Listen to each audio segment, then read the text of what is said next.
How do you do, ladies and gentlemen, and boys and girls, and teachers, and mothers and fathers, and people, as I like to say, which suggests that the stuff I do, I like that word stuff, the stuff I do, I am of the view, has some virtue for young and old, people of all ages, in all walks of life, and of all levels of schooling. Because why? Because they are just enchanting and dramatic things to contemplate. I'm Julius Sumner Miller, and physics is my business. And my business today has to do with vibrating bars and strings. Vibrating bars and vibrating strings. Vibrating bars and vibrating strings. So consider the following. I have a bar mounted on a hollow chamber, a resonating chamber, and I shall speak of resonance subsequently. This bar is so thick, so wide, so long, and made of certain stuff, steel. And it is mounted at two very important places, fixed right there. I'll represent that bar in cross view, so, and it is fixed there and fixed there. Very specially placed fixes. Now I'm going to strike that bar. Oh, strike it. As I have already suggested, it is vibrating quite like that, but too fast, of course, to see. And it is vibrating 440 vibrations per second and emits what we call A. Although I'm led quickly to consider this, I think the European musical A is 426 or some such. You better check that. 440. Anyway. Now, here is another bar which one might view as absolutely identical with the first one. So we think, but they are not quite exactly alike. And how will I know? Let me strike this one and quiet it. Let me strike this one and quiet it. I assert that they are not quite identical. And it would take an ear possessed of perfect pitch, like Tchaikovsky or a Bach or a Beethoven or a Mozart. They could tell.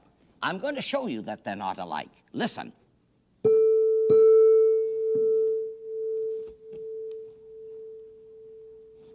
They differ in their frequency by 1 vibration per second. Here's 440.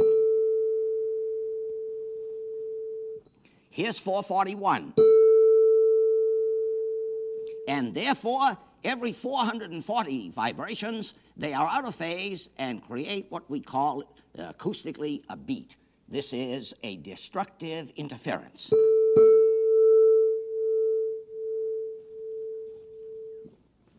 Now, I'm going to show you this in a better way. Here is a tuning fork, so fat, so long, it is a bar bent at the middle and fixed to a resonating chamber, which is hollow, empty. No, never empty, filled with air.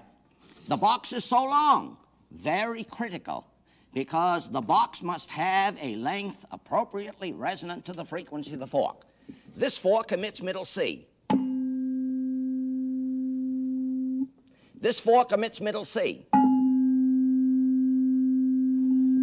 Now I'm going to load the prong of one of these with a load, which means that I give it more inertia.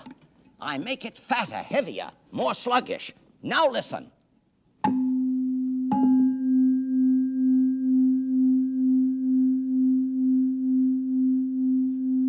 Listen again.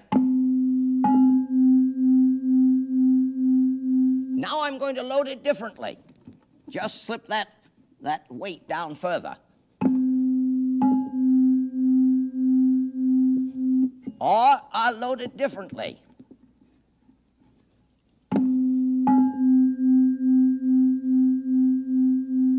Change the beat frequency. Now, I said that this bar is vibrating in this special way, but so fast we can't see it. I want to show you that that is so. I have here a bar, happens to be a metal pipe. It is so long, and I'm going to fix it with my fingers at such a position, right there, And I'm going to strike it transversely, right there, and watch what it does. Let me do it better. Let's see if we can get it on the shadow. Little difficult. Let me take another bar. Little difficult to see this. Uh-huh. How is that best seen? I'll do it again. This position is at rest.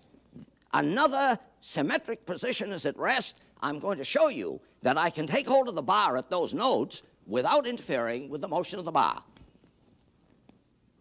There it is, bar still vibrating. Let me take another one. I'm doing this because I think it's difficult to see this on the camera, but watch it. Oh, there, that's very clear. That's a good one. And if I was a little more, there it is, bar still vibrating in the manner of the 440 and 441. Now if I grasp it anywhere else, it is damped out instantly. A good question to ask is this. Here is this bar, which I held here, and another node was symmetrically established, and the bar then vibrated quite like that. And the question I like to ask is, how much part of the bar is this distance here? And nearly everybody says 1/4 the length of the bar, Professor. And this happens not to be right. I'm going to tell you what is right. It is 0.224 of the length of the bar, which is a very interesting thing for students to explore. Now, here I have some other tuning forks.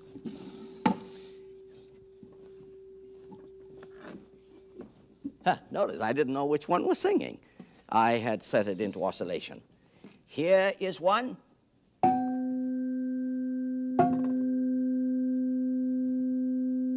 They are in resonance. Identical pitches, identical frequencies. Indeed, I'm going to show you something very remarkable. Let me take these two.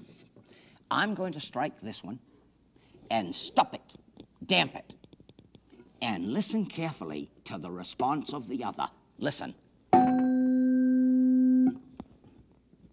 A little difficult.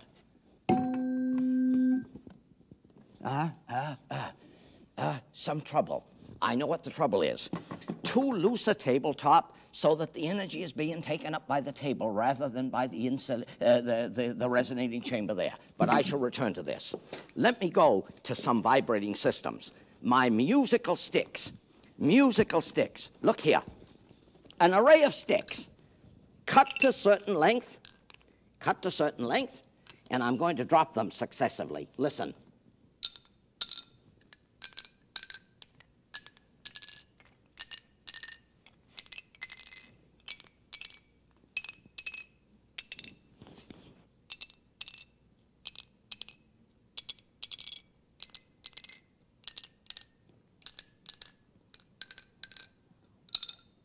Now, I have to tell you a little story because it's quite enchanting. One of my colleagues, having an eye to giving me some headache and trouble, put a bar in there one day, unknown to me, and I came then to play them, and you listen to the consequence.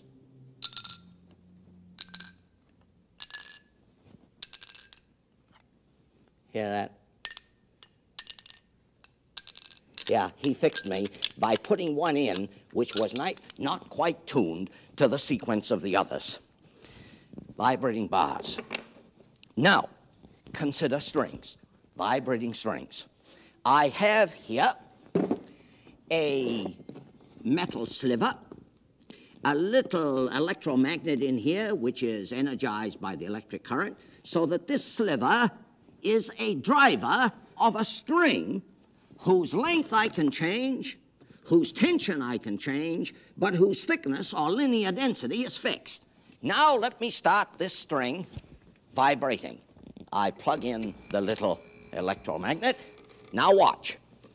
I have a string of certain length.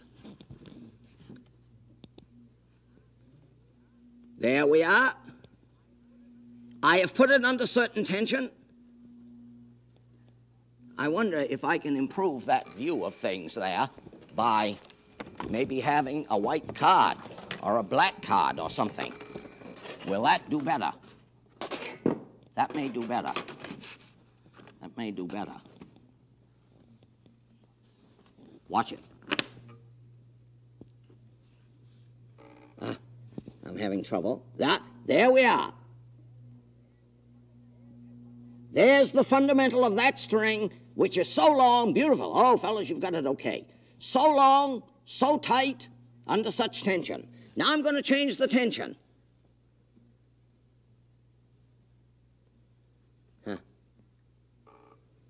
Now,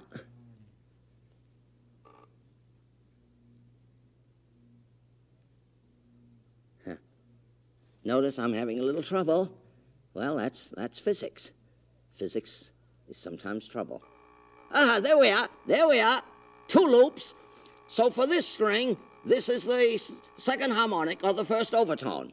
Let me change the tension now. 3 loops. Third harmonic. Second overtone. Let me see if I can get 4 loops.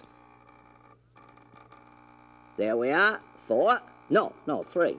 I can't count too well. There's 4. And notice how uniquely defined the nodes are, where the string is said to be at rest, but which is not quite true because some energy must pass through there, and hence there must be some motion. Let me get a very high harmonic. Very high. Well, there are 4 loops. There I have, I think, 5. And so, I'm getting a little tired because it calls for some energy, keeping that string in proper tension.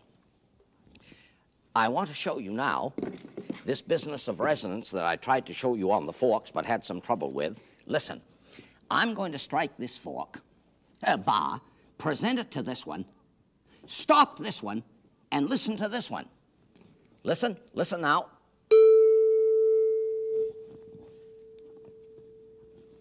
That one's going, but this one isn't. I want to do it again.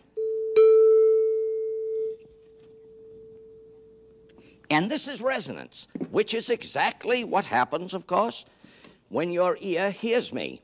Certain pulses reach your ear, so many per second, put the eardrum into motion. It responds very acutely, sharply. This acoustic energy is delivered to the bones in the inner ear and thence to the brain. So in the last analysis, you hear with your brain. And what you hear, of course, we hope, in the case of my utterances, possesses some meaning and some virtue. And I thank you for listening. I shall return another day.